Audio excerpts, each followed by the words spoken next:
Man, so Big TJ's in the house, man, and even a quick backstory on me and TJ's relationship before we talk about how we got to here.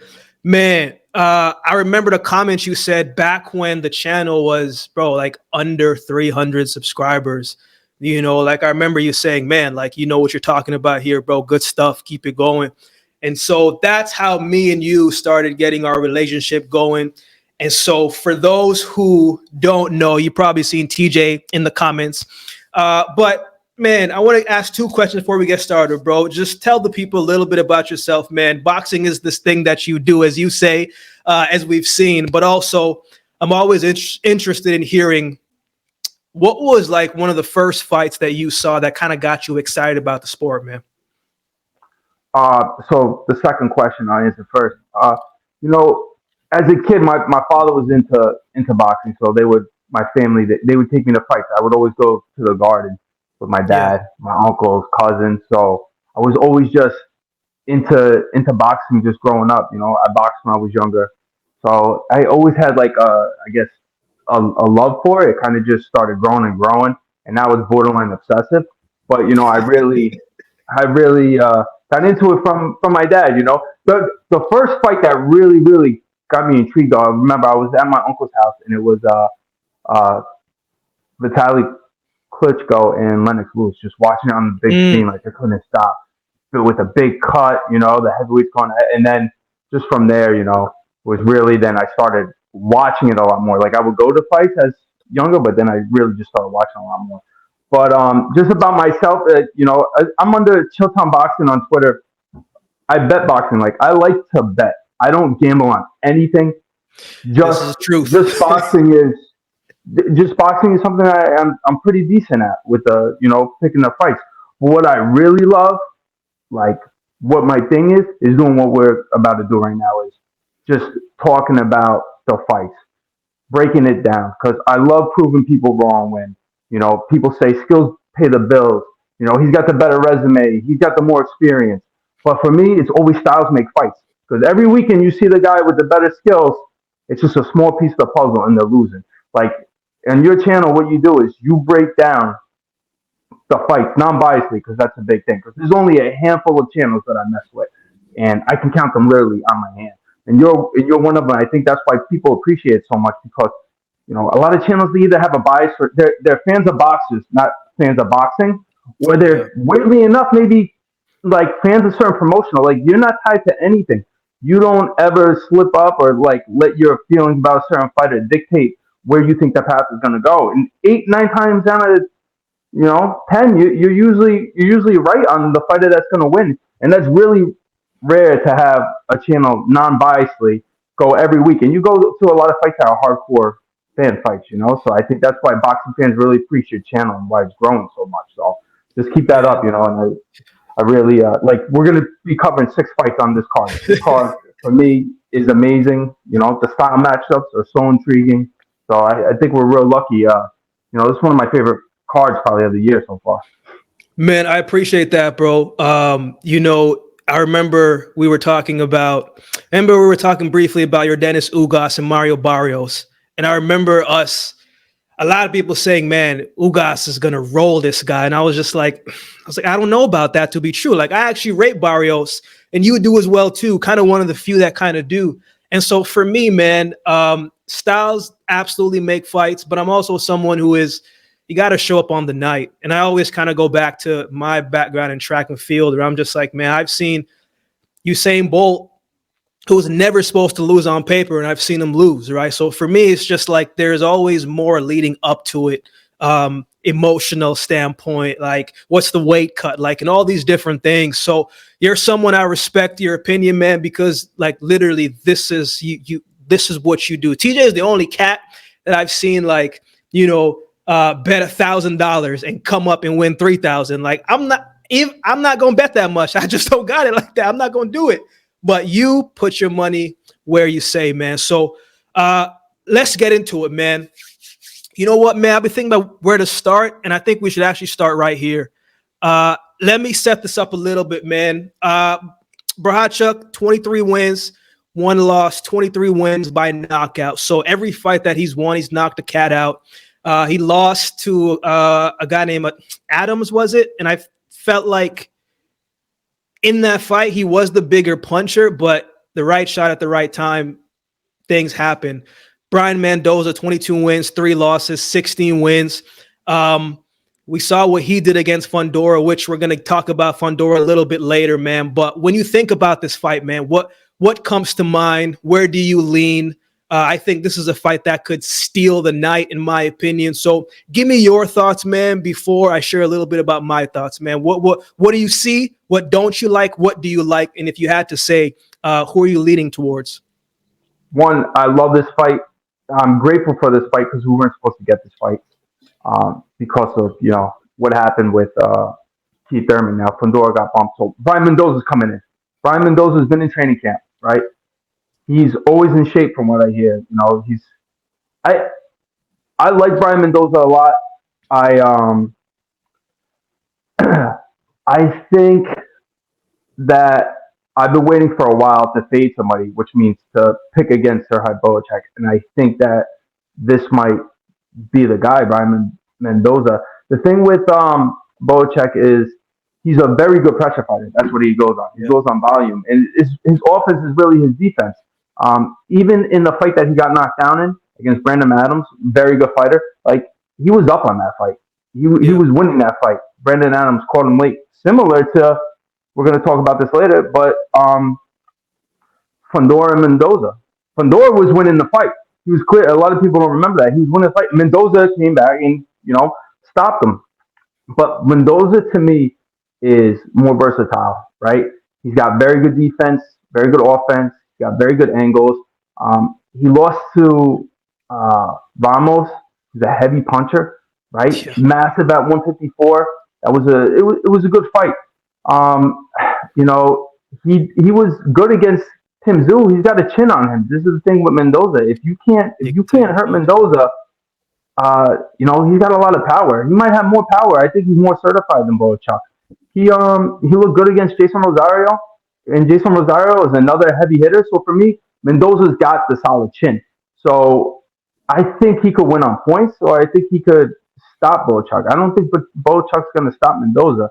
I think this is one fight that I think the odds maker, they have wrong on it, because Bohachuk did open as a 2-1 favorite. I really like Mendoza in this a lot. I think he's going to show out. That's my gut going into this. I think he might even stop Bohachuk. Man, Bohachuk reminds me of that Russian guy, man. His name is fully slipping me, but he retired like 17-0. Now he's a politician. Dmitry Pyrog, I believe it was. Bohachuk is very robotic, man. Yeah, I know what you're talking about. Yeah, Bohachuk is very robotic. He's like chopping lumber. You know what I'm saying, he's coming and he's hitting left, right. He does go to the body very well. Whereas I think it's going to be very interesting when Bohachuk is hitting and he's not dropping this guy. Like Brian Mendoza's athletic. And I think he's a guy that definitely comes in, always stays ready. Like he beat Jason Rosario. Wasn't that on short notice, if I remember correctly? Yeah. And so from my understanding, from what I read, he was sparring with Tszyu leading up to this fight. So this seems to be a guy who doesn't mind coming in a short notice fight and upsetting a guy who's supposed to beat him, right? And so there are people, as you know, people who talk about the lifestyle and people who live the lifestyle. And I think Brian Mendoza is living the lifestyle. And as hot as Tszyu has been stopping cats in his previous couple fights, it's got to feel good when people expected you to be stopped and you don't get stopped. And so mix that with the confidence of you were losing on a card against Sebastian Fundora, and then you came back and you violently stopped this guy. That's a level of confidence inside that I see. So when we talk about battle tested, it's hard not to think that Mendoza isn't more battle tested than Bohachuk.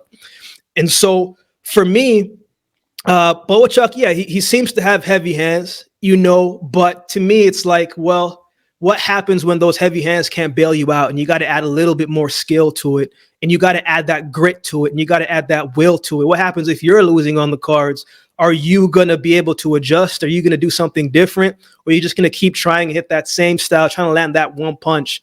I at least feel like Mendoza is going to take risk if he need to, or he could fight a disciplined fight if he sees himself in trouble. And I think part of it too is I think Mendoza's done a much better job of tying up when he's in trouble, because Bohachuk wants to get in close and he wants to be able to be that robotic type of style. But I think Mendoza will do a good job of tying up and slipping away and getting out of harm's danger. I don't know if Bohachuk really throws the jab that much to me. As much as I think Mendoza will be more tactical with the athleticism in his approach. So from the back and forth that I've seen of people talking about it online, they seem to think that Bohachuk is going to stop Mendoza. And I don't have anything wrong with that. Like, I get it. I could see it. But I'm with you in this aspect as well, too, man. I think Mendoza, possible points or late stoppage. I don't know what Bohachuk's chin is like fully. So well, he's been stopped before, so exactly. I mean, what's not to stop him? I mean, Mendoza's coming off. Well, he was with Tszyu, but he's coming off, that great stoppage over Fundora. So he's got, and Fundora is a similar style, as in he's a volume pressure fighter. So I think, he's going to be well prepared. And one shout out to L-Dub Boxing. He told me that Mendoza was supposed to be on this card. He was slated on an undercard, so it's not like he's a last minute replacement. Like, he was already in training camp, so it's very relevant. Like, he was supposed to be on this card, Mendoza, so he is coming in shape. So late replacement, but it's also late replacement for Bohachuk also. So I think it exactly kind of equals it out. Yeah. I think it's going to be a good fight, bro. Like, I'm looking forward to seeing how it unfolds. I'm expecting both men to I wouldn't even be surprised if both men hit the canvas. You know what I'm saying? Like, I'm expecting to see that type of fight. It's crazy when you think about it, because Mendoza was getting punched up by Fundora, bro. Like, it was bad. It was bad, but he didn't quit and he found a way to get it done. And if you don't take him out early and you let him hang around, I just think he becomes more dangerous as the fight goes on. So again, I like Mendoza on points, man. What's your final decision, TJ? Yeah, I like Mendoza. You know what? I think I think he's gonna stop him. Yeah, I think he's gonna stop Serhii Bohachuk. I think it's gonna be later. I think his will is gonna start getting broken when he's not getting Mendoza out of there. Look, Tszyu hurt him multiple times in the fight, and Mendoza, I was shocked on how tough Mendoza was. There was no quitting him. So, if Tim, who I rate higher, couldn't stop him, I don't think Bohachuk's gonna. And I think there's a lot more flaws in Bohachuk's game. I think Mendoza's gonna come out on top. I think stoppage for me. Man, we on the same page in that one. Again, I think this could be a fight that steals the night, man. I'm actually looking forward to this one. Let's keep it pushing, man. Let's go here, bro. Elijah Garcia, Kyrone Davis. Garcia, 16 wins, no losses, 13 wins. Kyrone Davis, 18 wins, 3 losses, 6 wins by knockout. What do you think about this one, man? So Elijah Garcia, he came on my radar when he fought, I want to say this guy named Vidal, right? From Uruguay. Emil Carr, yeah. Very, very, first of all, great fight, but that going into it, I don't remember what the odds were, but it was an evenly matched fight against 2 prospects, undefeated with power. And the thing about Vidal is that he's a Samson fighter, right? So Samson is a famous promoter that's good at going around the world, finding like raw talent and bringing them in. Yeah. So if you're attached to Samson, like, you're already co-signed. He's famous for finding Manny Pacquiao. That's just to show you what type of eye this guy has, right? So right now he's been going to a lot of Latin American countries, and most of the Dominican fighters coming over here signed by Samson. So going into this fight, I was very, very intrigued on this, because I'm like, I want to see this guy from Uruguay, Vidal. He's going against this young kid. I think he was only 19 years old, right? Southpaw, 19 years old. 2 power punchers, and Elijah Garcia, I was so impressed, right? He ended up, they were both just trading, right? Stops by it all. But then Elijah Garcia goes against this guy named Kevin Salgado. Now, I'm thinking, after I just saw this fight, Elijah, he's going to murder Kevin Salgado, right? Kevin Salgado just got completely outboxed by Joey Spencer. Same Joey Spencer, that was really getting destroyed by Jesus Ramos. So I'm like, after watching Vidal, and he's coming up from 154, like, he's got him. You know what didn't happen? Kevin getting knocked down. That was actually a very close fight. So now it had me a little confused because he underperformed in that fight, right? So Kevin Salgado went the distance and he was tagging him with a lot of stuff. I was really surprised he couldn't get out 154 pounder. So then his next fight, he goes against Armando Resendez. I'm saying that right. Yeah. So, yeah, a tough Mexican, right? All these three fighters, they're all big hitting pressure fighters. And he had just had the upset over Jarrett Hurd. Jarrett Hurd was making his comeback at 160 pounds. I was really interested in that fight.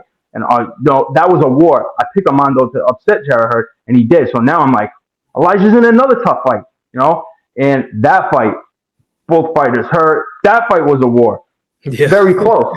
That was a very close fight. So I'm like, I'm very impressed with Elijah, but he's going against now a guy, Kyrone Davis, who doesn't fight anything like these guys. And he's not 154 pounder coming up. This guy was fighting at 168. He's coming down. So Elijah is a 14-1 favorite, which is, pretty disrespectful if you ask me for Kyrone Davis, who is very talented. He was in with world champion Darrell. He did get stopped by David Benavidez, but look, Elijah Garcia is not David Benavidez, and something that people need to know. Kyrone Davis took that fight on 2 weeks' notice, right? Who's taking the fight on 2 weeks' notice against David Benavidez? That's wild. David Benavidez is going up to 175. He's massive. So, as much as I'm favoring Elijah here, I think this could be a tricky fight, man. Kyrone's, an East Coast fighter. He's got some slick moves. He's a good boxer. He's a different style than what Elijah's going to be used to. He's also got power. He's coming down in weight, really. He's fought at 160, but if you're competitive at 168, that's really like a super middleweight. So I don't want to write off Kyrone because he's got some good skill set. I think it's going to be close. I think it's a lot closer than what the odds say. Man, Kyrone Davis, I was really impressed with his performance against David Benavidez, man, because that's not a fight that you just take because of and Benavidez is getting better and better and better and better, but this isn't about him. But in his last fight, I saw a different version of Kyrone Davis, like a more aggressive style where he was pressing forward on the front foot a little bit. And I don't know if I like that so much because I don't think his last performance was very well. But Elijah Garcia, going back to him, man, I thought Amilcar Vidal was going to beat him. I was just like, man, I've just seen more of Amilcar than I've seen of Garcia. And so I was just like, man, a 19-year-old kid, like I get, he hasn't really fought anybody just yet, experience. And as the fact that you just said, this is a guy who we've seen more of, and he's proven a little bit more. The thing that I've seen about Elijah Garcia, man, is there's a determination about that young man. And it's kind of hard to put your finger on as to what it is, but he's just a guy who just doesn't care.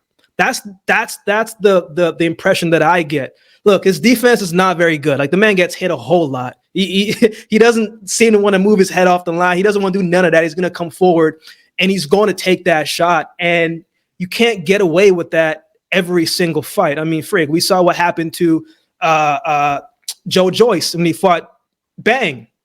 At some point, that style is going to get met, and you're going to have to do something else. But Garcia, man, I just really like what I saw. Like, I went against him once, and I'm like, I just can't go against him in this fight as well, man. Like, I think if Davis is going to win this fight, I do think he can win by, outboxing him, staying on the inside, because Garcia doesn't make a lot of offensive mistakes, but he does have a very nice offensive package. It's very nice going to the body, very nice power. He just breaks you down. But I think at this stage right now, for the lack of defense that he has, personally, I think he can get away with it. But I don't agree with those odds as what it was, man. I think they really got to put a little bit more respect on Davis and what he is. He is the more experienced fighter. He's fought the bigger name. I mean, Benavidez is bigger than anybody that Garcia has faced.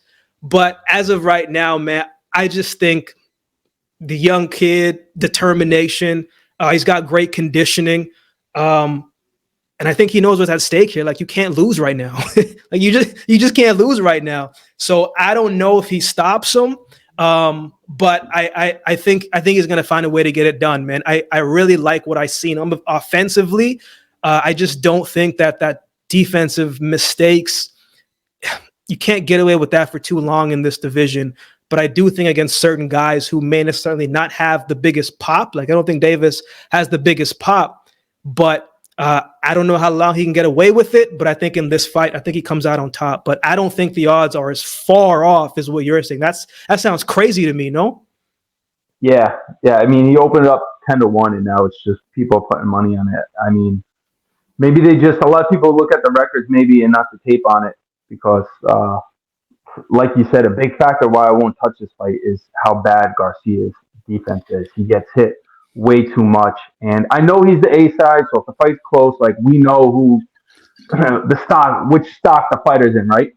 So they're gonna want Garcia, but I don't know. It's not, Davis isn't shot. You know, he's a very good fighter, and Garcia is very young, and this is a style he's never touched before. So it's gonna be, yeah. I don't know. I could see it close for me. I think Garcia in a points decision. I don't think he's stopping Davis. I'm with you on that, man. So we both got Garcia by decision. Let's keep it pushing, man. Julio Cesar Martinez, this guy, just ridiculous conditioning, ridiculous volume versus Angel Cordova, 12 rounds, title fight. Martinez, 20 wins, 2 losses, 2 no contests, 15 wins by knockout. Cordova, 18 wins, no losses, 1 draw, 12 wins by knockout. What do you think about this fight, man? Who do you lean towards in this one? So I watched a video earlier on what was it with Liam Wilson? You have the video out, right? And Valdez, and you were talking about Navarrete in it and how much of a wild card he is. He's hot and cold, up and down, right? I could say the same with Julio Cesar Martinez, right? Because there's so much going into it. Like, how is he cutting weight? Because he's missed weight before. Against Chocolatito, he missed weight. You know, how's his training camp? He looks like he messes around, you know, a lot like Navarrete. But they're just wild cards because you don't know what you're going to get with them. And his last 2 performances have not been good. I mean, look, he got outboxed by Chocolatito, but, you know, he's going to go down. He's one of the best boxers of our generation. So I'm not can't read into that too much because Cordova doesn't fight like anything like Chocolatito, you know. These are really 2, I would describe them as skilled brawlers, right? Yeah, but, that's really good. That's really good, bro. In Cordova's last fight, he was Tito Acosta. It looked like Tito was like concussed for a few rounds. It looked like he was really fighting off muscle memory more than anything. But the fight was close. It was competitive. You know, when the scorecards are getting read, I didn't know really who edged it. Cordova definitely was the aggressor, just throwing nonstop, coming forward. You could see he was just doing enough sometimes, maybe to win some rounds. Tito, just by his movement was good. You could tell he was the more skilled fighter by far. But it's just the power's real, right, from Cordova, the pressure. And I think that's something that will play into Martinez's fight, right? He doesn't want to deal with a boxer. So I think there's going to be somebody in front of him.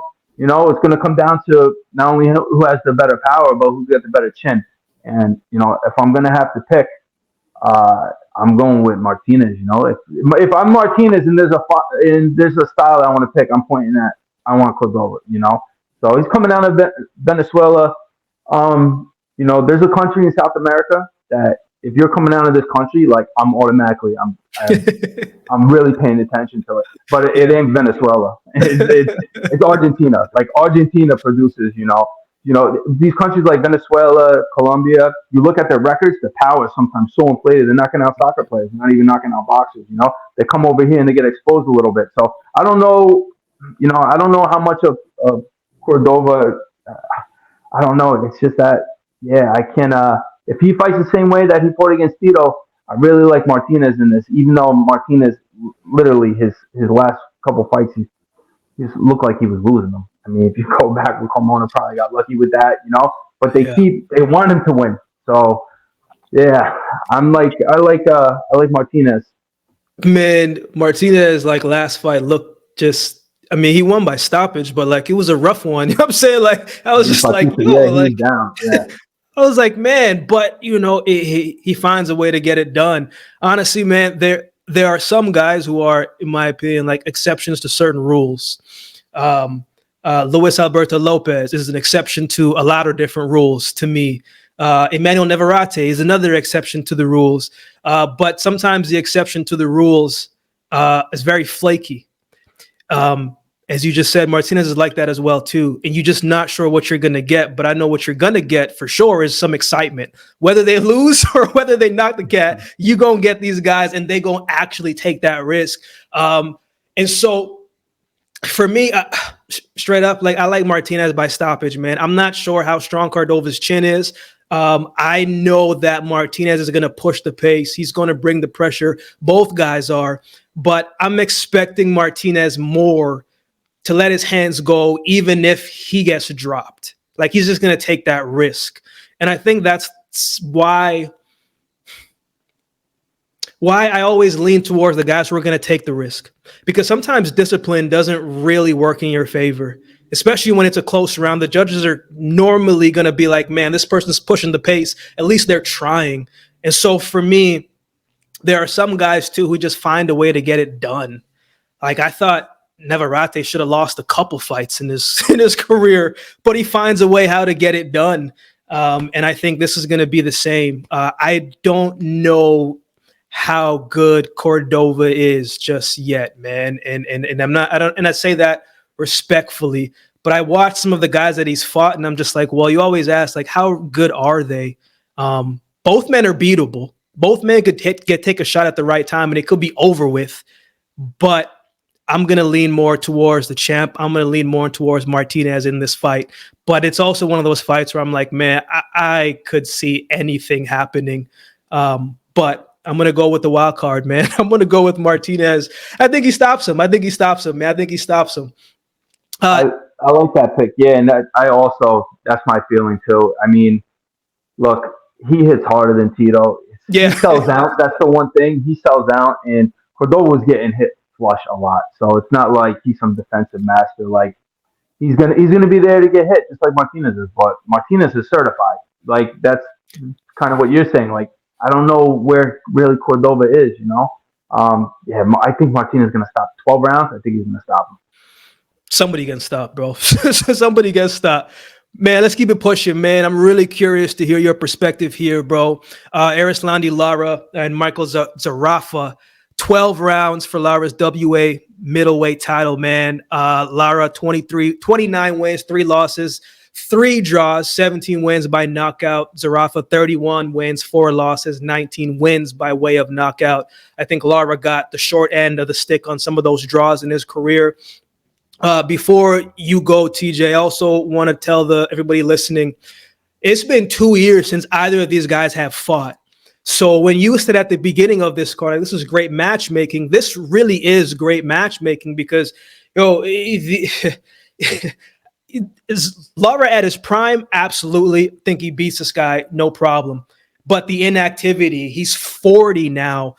Even though he did look really good in his last fight against O'Sullivan, inactivity is inactivity, man. But Lara is a champ, So what do you think about this one, man? And in the fight of inactivity, who do you lean towards more in this one?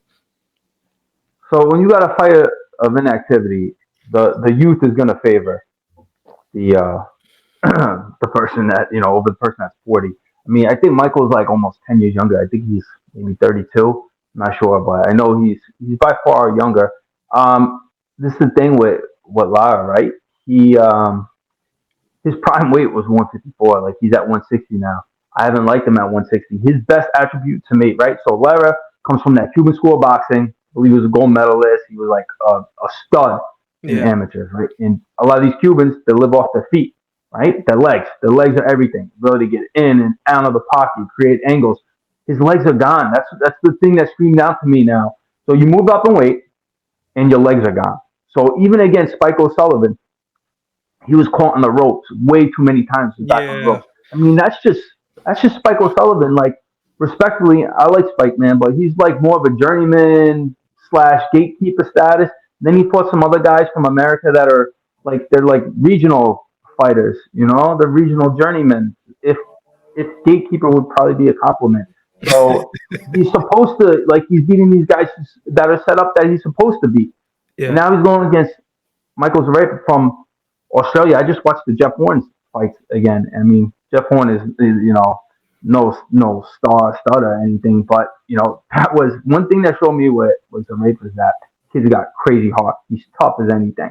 So I think if there's a time to beat Erislandy Lara, I think it's now. I don't know how good you have to be to beat Lara if his legs are gone. Like, he wants to now. He's that fighter that now is not going to try to outbox you. He's going to try to outfight you. And Michael's a fighter. He's coming to fight. He's in shape from everything I'm watching about him. Like, he's super confident going into this. So if I'm Michael Zerafa, I'm like, I want a guy that's not going to move. I want a guy that I'm going to be able to slug it out with. Yeah, Lara's going to have his power, but a lot of his power was at 154. Now you're going against the certified middleweight. Even though Lara's like a pretty big favorite on this, I'm going against. I usually don't pick a lot of upsets either. I pick fighters who I think I'm going to win. I don't go. Exactly. No, that's not. Yeah, so like, but I look at this, I'm like, to me, yeah, he won against Spike, but I wasn't crazy, I guess, in the performance of who he had in front of him. I thought he was getting touched up too much from Sully. So I'm looking at this, I'm like, if Michael Zerafa is in shape, he's hungry, I know he's tough. If he can take Lara's early shots, I think he's going to get him late. So I just don't know how yet, but that's my read on this. Man, you made a good point, bro. That I guess I didn't really think too much when I was thinking about it, in the sense of, if his legs are gone, like, what's he gonna look like, especially with the Cuban style of things. Honestly, bro, like, if I always try not to be biased towards anything as best as I can, because even some fights that I've broken down before, like, I have relationships with some of them, like Abraham Nova, and I picked against him when he fought Shock, so I try not to have biases, but like, I'm very biased to the Cuban style of boxing. You know what I'm saying? Like, I just like the in and outs. I love the footwork. I love what they do. And what I did pick Darius over Ugas. Yeah. That was again going back to try not to be biased, but yeah.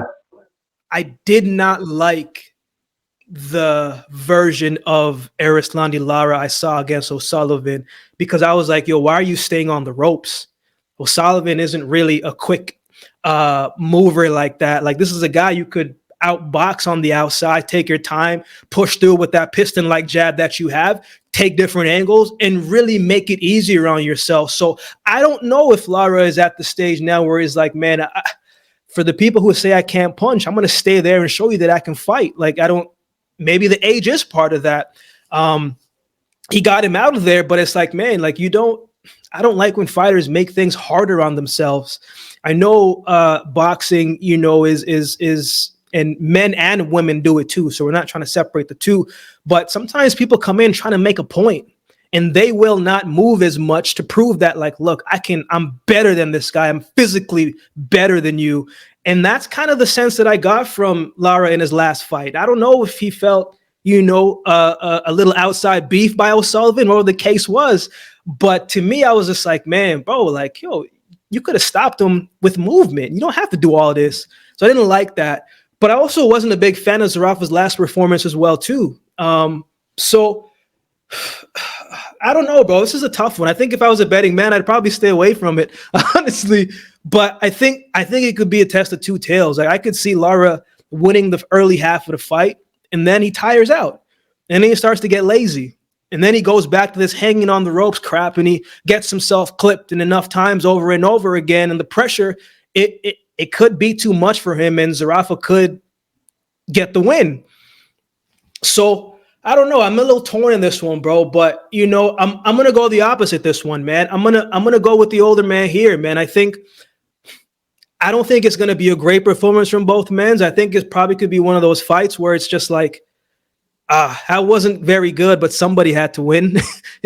I think it's one of those, but I think it's a close fight. And this is something that I've seen from you, and you've said a couple times too. Sometimes if it's too close of a fight, like, we could see a draw, and I don't think that would be out of the question in this one, from my perspective anyway. But I'm gonna go with the Cuban, man. I'm gonna go with Lara, man. I'm gonna go with him. I think he's got 1 or 2 more good years left in him. I think the old legs are still good, but they're gonna tire. But I think he wins enough in the early half where he weathers the storm in the second half. But again, split decision, majority decision. I think it's a close fight. But you make a really good point where you said, if the legs are tired, man, what's he going to look like? And so that's why I'm like, the first half are usually pretty good. The legs are pretty solid, moving well, first 6 rounds. But then the second half, we'll see what he has left. So you like Zerafa? You think decision? Yeah. You think stoppage? What do you think? I love the draw. I love the draw shout. I mean, Lara's by far more skilled, and he's going to do well boxing. And it's just that he's 40. I saw his last fight with the legs. If he goes against the ropes like he did with Sully, I can see Zerafa just banking rounds in the second half of the fight. So I could see Lara, Lara's got a good chin, though. He's got good defense because he's got his hand. So I don't know if Zerafa's going to hurt him. But I think, if you're against the ropes, you're not winning rounds. So once his legs hurt and he gets there, so I think it could be a fight of 2 halves where Zerafa's now the younger guy. He's probably hungrier. He hasn't been there yet. Like Lara, how hungry are you at 40? So this is a big opportunity for him. He's talking a big game. So if he's really about that life, like he's saying, I think he's gonna go for broke. I think he's got more will maybe going into this than Lara. Not that psychiatrist I can read, but it's just the mannerism of how Michael's talking. Like he's really it seems like he's gonna sell out for this. So in that regard, Lara's got a lot of things not going for him. With the inactivity, 40, his last fight. Not that, Zerafa's last fight was great either. But, I think close points. I'm going the other way with Zerafa. I think close points. So TJ going Zerafa, points. I'm going Lara. I think points as well, too. Again, we'll see. We'll see the battle of the inactivity. We'll see how that one gets done, man. Man, here we go, bro. The last 2 fights, man. Rolly, Cruz. Man, I've been thinking so much back and forth about this one, bro. I'm not sure where you're gonna go. But Romero, 15 wins, 1 loss. Of course, when he fought Tank, 13 wins by knockout. Cruz, 28 wins, 2 losses, 1 draw, 20 wins by way of knockout. Man, what does this fight make you think of, bro? Where do you go? How have you been processing in this one? Where are you leaning towards? Give me your thoughts on this one, bro, because I think this is a great fight, man. Yeah, awesome fight. For me, I'm real interested in it just because of the style matchup. So we got 2 lightweights fighting for the super lightweight title. It's kind of crazy. I mean, yeah. It's this era of 2024 boxing, man. This era. So just right off the bat with Rolly, I rewatched the Jackson Martinez fight. I struggled to give Rolly 4 rounds there. Like PBC must love this guy because they completely robbed Martinez in that, right? And then obviously we saw the fight with his last fight with Ismael Barroso. Like, I mean, the stoppage, everyone talked about it. I did see though, to Rolly's defense, like the tide was turning. I thought Barroso did get hurt, and I thought there was going to be another knockdown pending. I thought he should have had the opportunity to fight on. But with that fight, he was losing rounds off. He didn't want to let his hands go. I think he was worried about the power of Barroso, but he didn't look good in that fight. And then against, people bring up the Tank fight. Tank is not a round winner. Like, he's not like a Devin Haney that's looking like, hey, there's 12 rounds in a fight. Devin Haney goes, I'm looking to bank every round. He's going to out-jab you, out-box you beautifully. Tank goes, there's 12 rounds in a fight. I got 12 rounds to figure you out, to stop you. That's how Tank fights. He lets fighters get comfortable. That's part of his strategy, right? He lets fighters feel like they're confident to let their hands go, and he sets beautiful traps. That's how he fights. So if Hector Garcia is, winning 2 or 3 rounds on him in the beginning, everyone's like, oh, Tank's getting outboxed. Tank's a very, very intelligent fighter. Yeah. Like, he doesn't get enough. Most of Tank's criticism is the opponent, quality, the matchmaking. I completely get it, right? People want to, trash his resume, but the fighter in him is brilliant. So I don't take a lot into Rolly winning some rounds off the Tank because, Tank was like looking over, talking to, like, he looked in complete control. He's talking to corners, he's talking to fans, and like he didn't seem worried, So, and then you saw what happened. So, to me, Rolly can be stopped. His chin. He got hurt against Barroso. He got stopped by Tank. He's lost on the cards before. Then you got Pitbull Cruz, who obviously, despite being on at 140, is favoring Rolly Romero. Rolly Romero's the naturally bigger frame, big guy. Cruz is short, but he's stocky. He's strong. He reminds me of a Nick Ball. Everyone's going to be bigger than Nick Ball in the weight, but Nick Ball will, he's still like, Nick Ball's like a pit bull, right? He's very muscular, and he's used to fighting guys bigger than him. Pitbull's used to fighting guys bigger than him. So at 140, they're both probably going to, 140 probably has some of the most talent in any division of boxing. 140 is out of control. So these two guys who were really career 135ers now fighting at 140, like my gut said, Cruz, right? Cruz is a granite chin.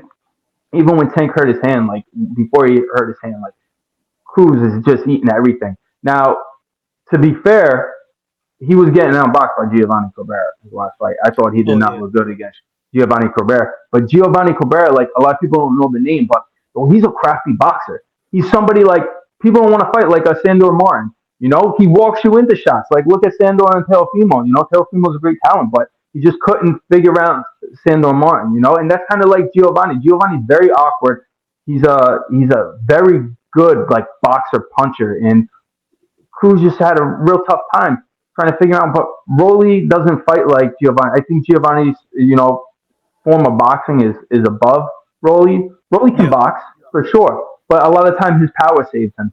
So what happens if he can't hurt Cruz? Cruz got that granite chin. And Cruz got really good. He loops his shots over. I think he's going to be able to touch Rolly. I think that pressure is eventually going to push Rolly. So I can see the guy in the front foot winning rounds. Which would be Rolly. I just can't see Rolly putting on some like boxing clinic. It's tough. It's tough to keep Cruz off you. These guys that believe in their power and their chin and like they're stuck to you like Velcro. He's gonna be on him. He doesn't have the footwork that Gio had. So I don't know. My gut was Cruz going into this, and I'm still on Cruz. What are you thinking, bro? This isn't something that and you and I have talked briefly about it too. I was like, bro, like I don't really know, and like I know styles make fights, absolutely. Personally, I don't think Cesar Cruz is all that to me, nor do I think Rolly is all that to me. But I think Cesar Cruz is problematic. Because it's like, man, it's like, bro, like you ever like just be you're out somewhere, right? You're having a good time. Maybe you're outside having a drink with a beer, and like you hear this like mosquito in your ear and you can't find it, but you're hitting everywhere. You just can't, you hear it, but you can't find the mosquito. I feel like that's how Pitbull fights, bro. Like he's always there and you're trying to hit him, but like you just can't. Like he's just always there. And he is one-dimensional, but one-dimensional with execution works very well. I don't see Rolly being able to be a guy. He is who he is. He's not going to have great feet. He's not going to be this defensive wizard. He's not going to be this Cuban style of Mexican boxing. He's just not that. He can punch, and that's a great thing.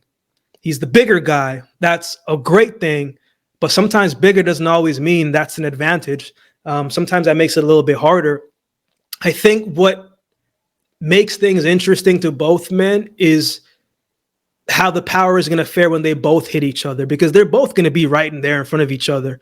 I'm really interested to see how Rolly makes the adjustment, if he can make the adjustment, and what will Cruz do if Rolly does take his shots, or if Rolly hits him and moves him.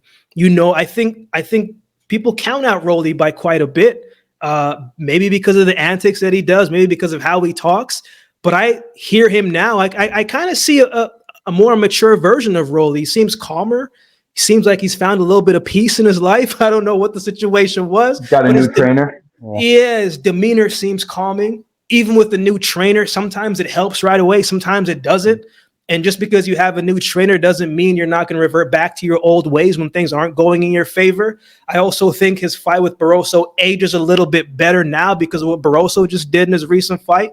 And we're also seeing that, like, you know, Cruz, he got outboxed in his last fight. And who's to say if the other guy was a bigger name than Cruz, maybe the other guy would have got the edge, you know? So I think it's a great fight, man, because it's such a mystery. A lot of people have been saying, man, Cruz is going to stop him like 6 rounds. I'm like, man, you know, Rolly has found a way to weather some storms. We have seen that he can be patient. When he fought Tank, I'm like, yo, this is the most patient version of Rolly I've ever seen. But he still got knocked out. You know what I'm saying? So it's all these different things, man, and just going back and forth about it. Honestly, man, I'm gonna go the opposite way. Like, I'm gonna give Rolly the benefit of the doubt here, and I'm going to say this is the best version of Rolly that we've seen. I don't know that to be true until he gets inside of the ring, but just from some of I don't really pay attention to the sparring because I think people play possum in sparring. I think Rolly plays a little bit of possum in what he's doing online. How he looks terrible if you're watching him shadow box. Like, he looks terrible. You're like, no, Cruz in 2 rounds. Like, he looks terrible. But, you know, I'm going to give him the benefit of the doubt in this one. I don't know how it ends, though.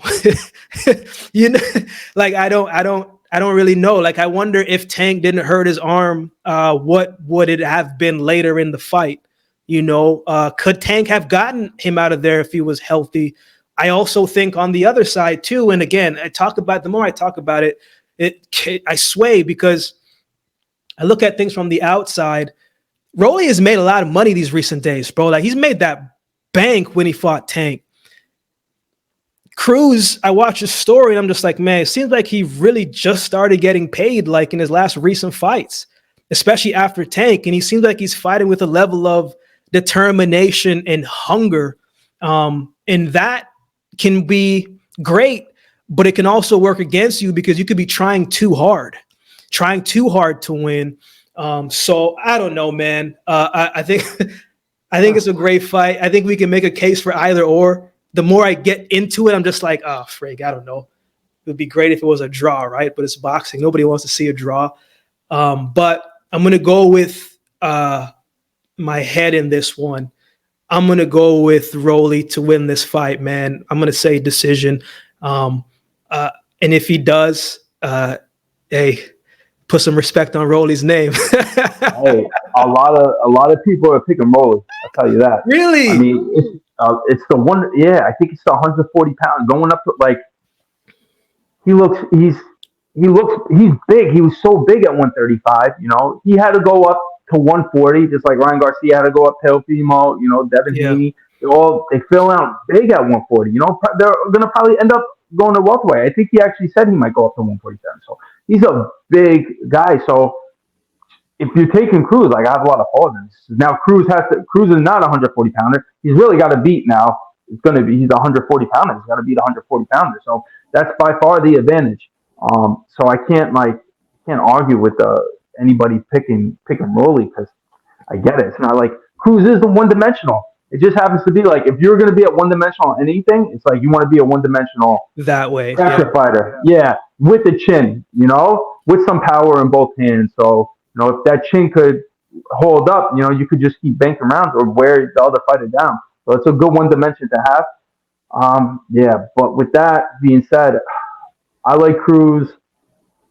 Cruz probably points. I don't know if he's going to stop, you know, Rolly, but he doesn't have that one punch knockout power, say like Tank. You know, he could wear you down, but I think Rolly being the bigger guy, you know, he's pretty sharp in there too. He can move his head. He's got some good defense capabilities. He knows how to clinch. So I'm sure he's preparing for you know, a pressure fighter, a small pressure fighter. So I think it might go the distance. I know everyone's saying knockout either way, but usually when they say that, it goes the distance. It doesn't happen. But I think Cruz is gonna edge it down. I can see it being close. Man, you got Cruz. I'm going with Rolly. Man, you know, so it's gonna be interesting, bro, because I think this could go either way. But I think exactly what you said. I think Cruz's style is just so problematic, even if he is one-dimensional. I don't think Rolly's multi-dimensional either. But that's what's gonna make this that much more interesting. So I think this is probably, honestly, to me, one of the most interesting matchups that I've seen in like the recent years, because it could go either way. Yeah. And so I'm looking forward to it, man. Let's finish up with this main card, bro, because originally Tszyu was supposed to fight Keith Thurman. Keith Thurman tore his bicep, which just sucks because I really like Keith Thurman, and I'm just not sure if we ever really see him again, because bicep, that's about a year and a half, bro, plus rehab. That's another like 6 to 7 months. And so now one time is what, 30, 37, 38. It's tough. So sad way to go out. Yeah. So Fundora steps in.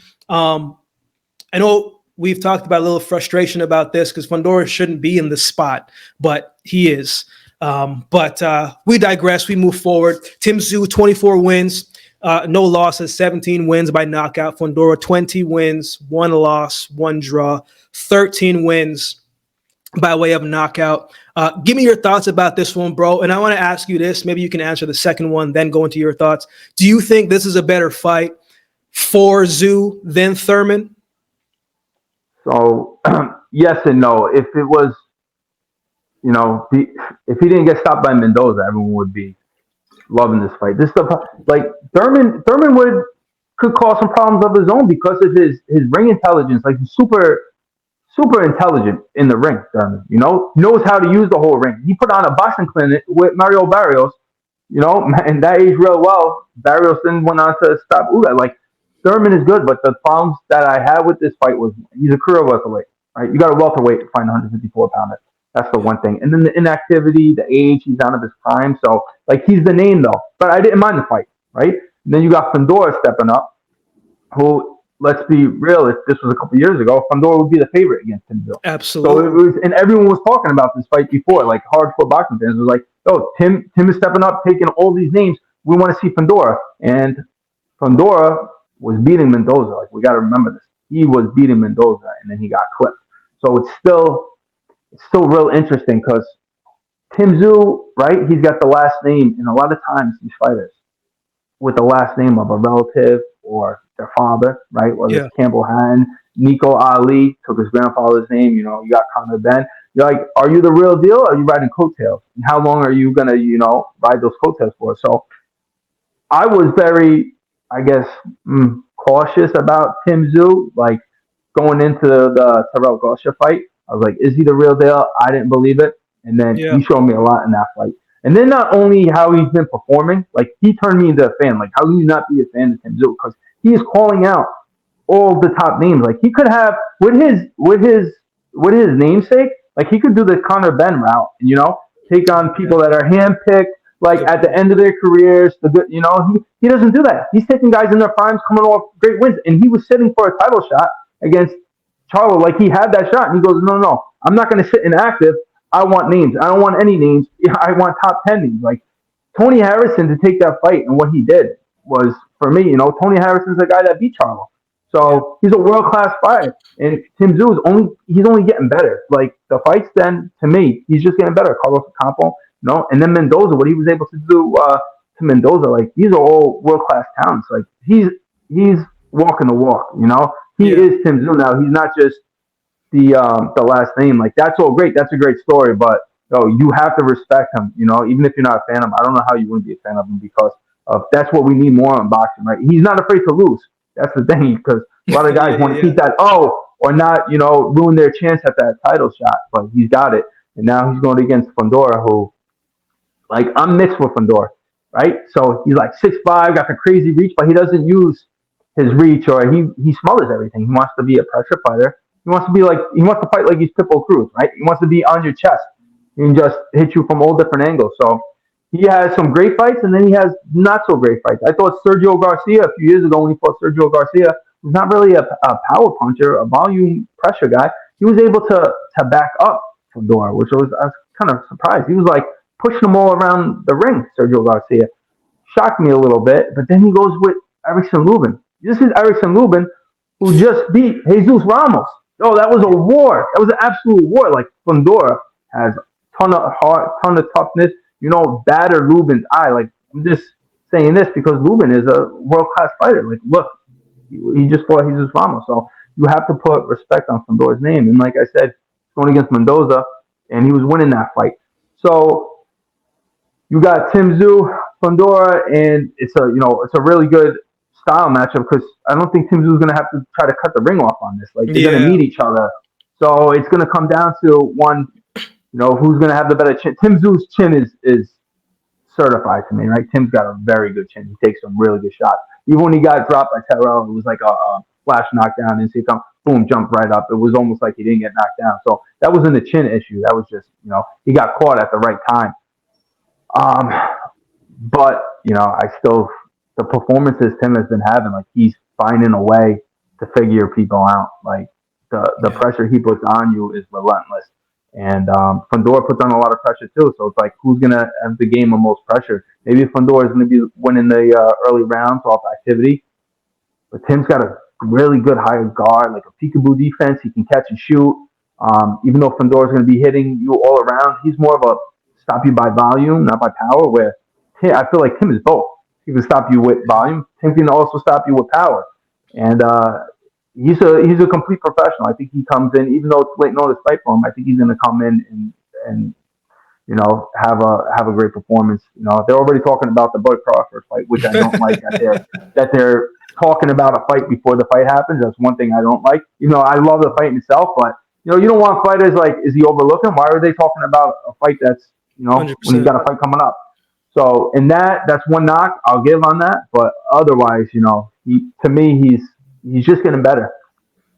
Man, I think Tszyu, Keith Thurman was going to be interesting, right? Because you can say what you want about Keith Thurman, but the man is smart in the ring, man. Like when he fought Tony Harrison, Tszyu, for a couple rounds, Tszyu was having some trouble trying to figure it out.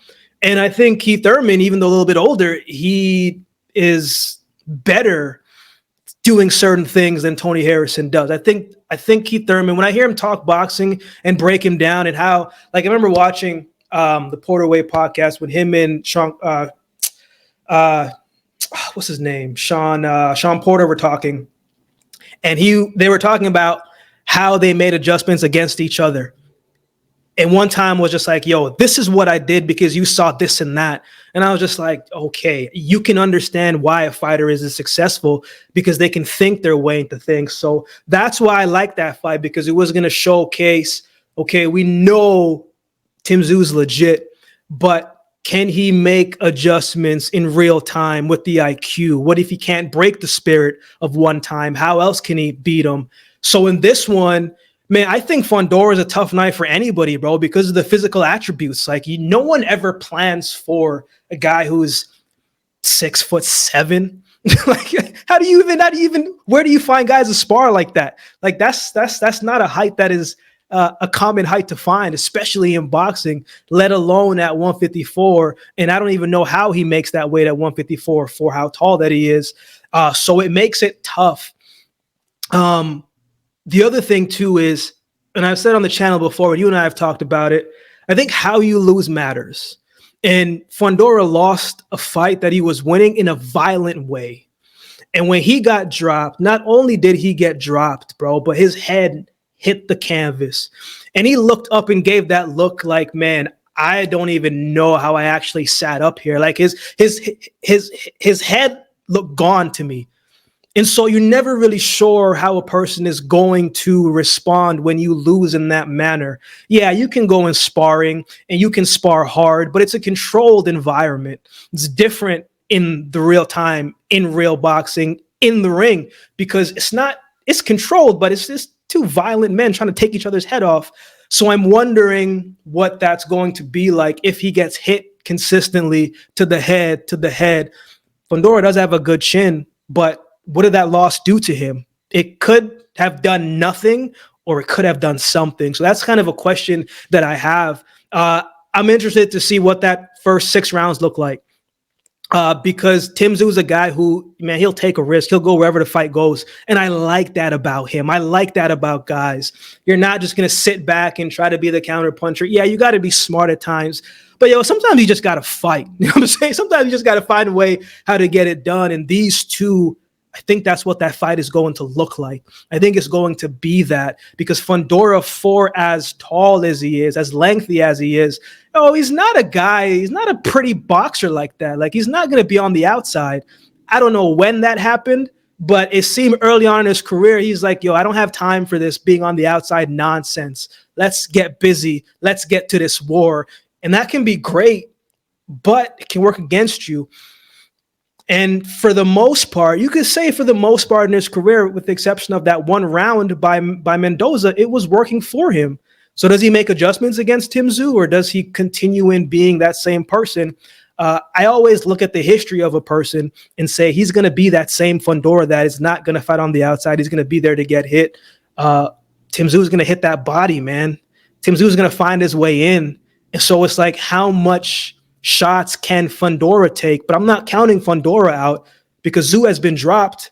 Like, he can fall too, but mano a mano, man, I think it's a test of determination, a test of heart, a test of will, and momentum matters. And I think Tim Tszyu gets it done. I don't know if he stops him, but I just think it's one of those fights where I wouldn't be surprised if both men hit the canvas here. The way how Lubin and Fundora fought, I mean, dude, we never thought the Hammer's face was going to look like how it looked like leaving that fight, but it did. I saw the face off, and I saw how big Fundora is versus Tim Tszyu, and you're just like, this is a mismatch. At least it's what it looks like when you look at the physical attributes, but you can't just look at the physicality of a fighter and neglect the other stuff too. So I think Tim Tszyu gets it done, man. I think momentum-wise, he's continuing to be up here and continuing to ride that wave. And I don't know, man. Violent losses make me a little bit worried of a fighter, because he makes them maybe a little bit more hesitant. So I'm going Tszyu. What about you? Or you got Tszyu as well too? You think it goes the distance? Where are your thoughts there? Yeah, momentum is such an important thing in boxing, right? Where you're at in your career. The performances you had previously. That was a great point. I meant to bring that up too, with how violent of a knockout that was. He didn't just get knocked out; like his head bounced off that canvas, like you said. And then for him to come back against, he was supposed to fight Bohachuk, right? Yeah. All knockouts. Like, I thought that was too early. Like, he's going in with another power punch. I'm like, wow. And those odds were almost dead even. I'm like, that's early. Like, to come in against a power puncher off such a violent knockout, like, credit to him and his team. But, are you going to fight the same subconsciously, knowing that you didn't know where you were when you got knocked out? Like, that's always tough to pick somebody. Now you're going against probably even a more calculated pressure fighter than Bohachuk, who is on a crazy run right now. Yeah. Hurting and stopping like world-class fighters. So and now he's going against a guy that can be stopped. You just beat the guy that stopped him. You just beat Mendoza, almost stopped Mendoza. So it's like, it's tough for me to make the case. Like, Fundora has all those attributes, but this is now him coming off the knockout. He has all those attributes to frustrate probably Tim, Absolutely. But I just see Tim doing what he does, and he eventually, starts breaking fighters down. Like, mid rounds, like, he starts getting closer and closer.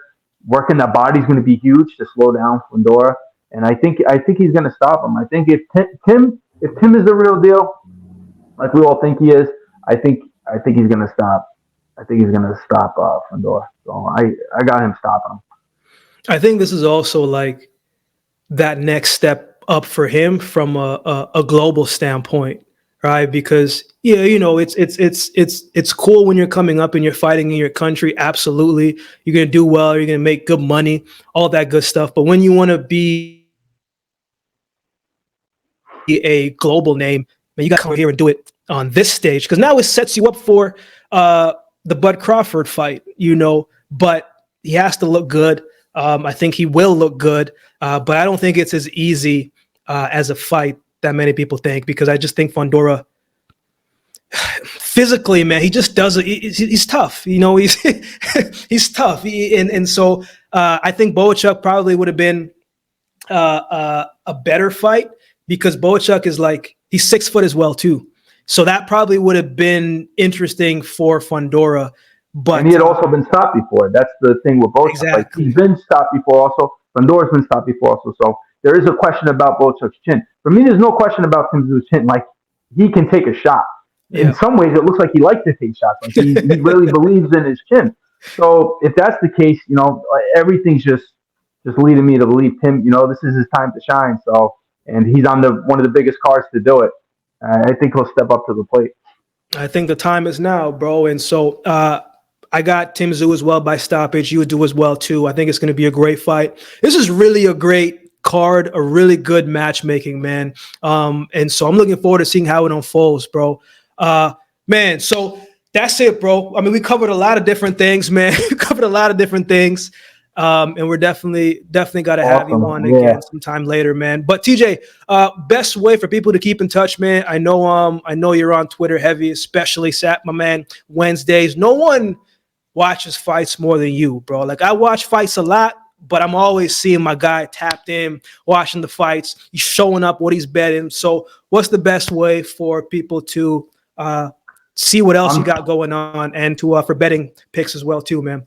Yeah, I'm not on any social media except for Twitter. And then the only reason why I have Twitter is that I was able to meet you off of Twitter. I can talk to all different people throughout the world that, you know, boxing is such a niche fan base. It really is, like hardcore boxing fans.